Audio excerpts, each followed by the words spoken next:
이 이야기는 고려 신종 때의 기묘한 일에 관한 이야기다. 이 시기에 만적은 노비 신분을 해방하기 위해 난을 일으켰다. 만적은 무신정변 이후 모든 권력의 중심인 최충원의 산업이었으며 이때 일어난 난으로 온 나라의 민심이 흉흉하였다. 이 시기에 천문에 관한 일을 보던 사천간 벼슬에 있는 이인보라는 자가 있었다. 그는 백성들을 도우며 민심을 추스리려는 뜻으로 산천의 신에게 제사를 올리는 직책인 경주도 제고사의 임무를 받아 지금의 경상도 지방에 여러 산천을 다니며 제사를 지내고 다녔다.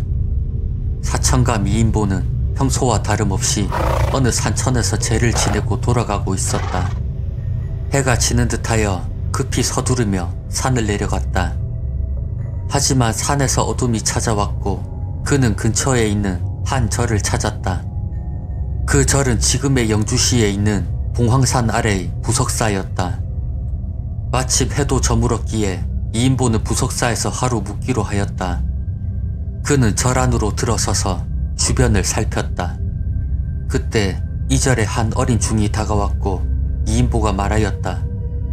내 사천감의 자리에 있는 이인보라 하네. 마을로 가는 중에 날이 저물어 하룻밤 신세 좀 질 수 있겠는가? 그 말을 들은 중은 대답하였다. 오시느라 고생 많으셨습니다. 어서 이리로 들어오십시오. 어린 중은 사천감 이인보를 공손히 맞이하였고 객사를 정결하게 치우고 그를 머무르게 하였다. 과연 한적하고 속세를 떠난 곳이구나. 이인보는 활짝 열어젖힌 창 너머로 밖을 내다보았다. 밖은 한적하기만 하였고 멀리 보이는 숲도 정막 속에 가라앉은 듯하였다.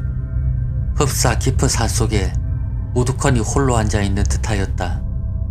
두리번거리며 적적해하다가 문득 눈이 둥그레졌다. 밝은 달빛에 비치는 밖의 석탑 뒤에서 절세 미인의 모습이 보였기 때문이었다. 더구나 그 여인은 이인보를 지그시 바라보는 것이었다. 허허, 절에 이런 미인이 있다니. 근처 어느 고을의 원이 보내온 기생이 아닐까?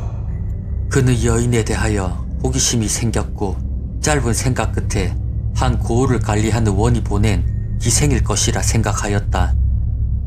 그렇게 생각하니 입가에 절로 웃음이 돌았고 그 원이 풍류를 나는 사람으로 여겨졌다.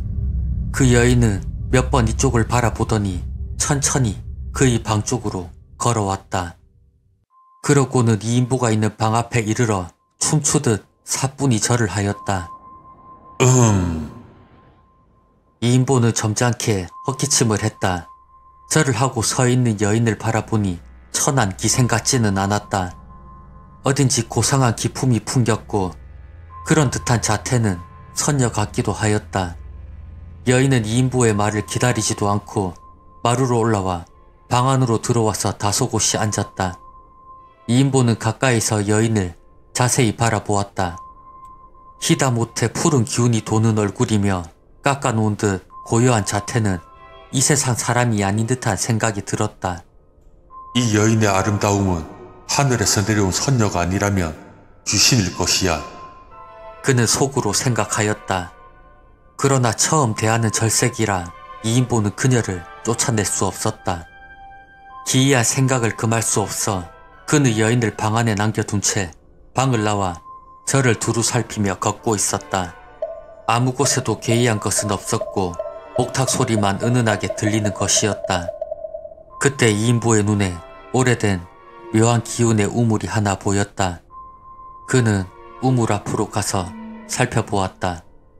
이 우물과 저 여인이 무슨 관련이 있는 것은 아닐까? 순간 인기척이 느껴져 뒤를 보니 아까 보았던 어린 중이 다가와 말을 하였다. 대감, 주지 스님께서 차를 내어서 먼 길의 노고를 조금이라도 위로해 드리고자 하신다는 정갈입니다. 알았네. 내 잠시 후에 주지에게 가겠네. 이인보는 어린 중이 돌아간 뒤에 자리에서 일어나 그가 머물던 방으로 갔다. 묘한 기운의 여인이 문 앞에 뜰에 있었다. 저도 모시고 가겠습니다. 그는 놀라며 말하였다. 어디를 같이 간다는 말이냐? 어디든지 같이 가겠습니다. 그만두거라. 여인은 한사코 따라가겠다고 하였으나 이인보는 끝내 뿌리치고 주지의 방으로 갔다. 이인보는 부석사 주지와 더불어 차를 마시고 이야기를 나누었고 밤이 깊어서야 홀로 객사로 돌아왔다. 그는 정돈된 이불에 누워 잠을 청하려 하였다. 그때 방문이 열리며 아까의 그 여인이 나타났다. 허허, 또 왔는가? 나에게 원하는 게 무엇이냐?